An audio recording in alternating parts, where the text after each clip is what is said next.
ইমানের সবচেয়ে দুর্বল অবস্থা সম্পর্কে যেটা বলা হয়েছে সেটা হচ্ছে কোনো খারাপ কিছুকে প্রতিবাদ যদি না করতে পারো, মুখে বলতে যদি না পারো, তাহলে অন্তত অন্তরে ঘৃণা করা।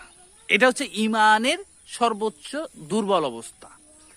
এবং আরো ইমানের কিছু দুর্বল অবস্থা যে রাস্তায় কোনো খারাপ জিনিস, কোনো খারাপ কিছু, ধরেন মনে করেন একটা কুকুর পুড়ে মরে রয়েছে, মানে মরে পড়ে রয়েছে, অথবা একটা ময়লা আবর্জনা রয়েছে, সেটা পরিষ্কার করা, মানে কষ্টদায়ক কোনো কিছু সেটাকে রাস্তা থেকে সরিয়ে দেওয়া, মানুষের যাতে কষ্ট না হয়।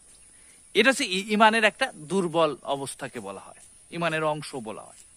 তা আমি দেখছি অনেক মানুষ, ধরেন মনে করেন যে মসজিদ থেকে নামাজ পড়ে যাইতেছে, একটা বাস্তব ঘটনা বলে, মানে মসজিদের সামনে কুকুর মরে পড়ে রয়েছে, কেউ ফেলানোর নাই।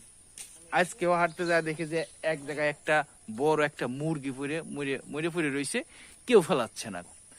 কুকুরটা আমি আর আমার ছেলে রশি মশি দিয়ে বা লাঠি মাঠি দিয়ে পায়রায় সরাই দিলাম, অথচ মসজিদের সামনে মরে পড়ে রয়েছে, কেউ, শত শত হাজার হাজার মানুষ যাইতেছে, কেউ সরায় না। এটা হচ্ছে ইমান না। নামাজ পড়লেই ইমান থাকে এরকম কোনো ব্যাপার না। রাসূলুল্লাহ সাল্লাল্লাহু আলাইহি ওয়াসাল্লামের সুন্নাহ এবং কথা, আদর্শ, মানুষের কষ্ট না দেওয়া, এইগুলা ইমানের অংশ।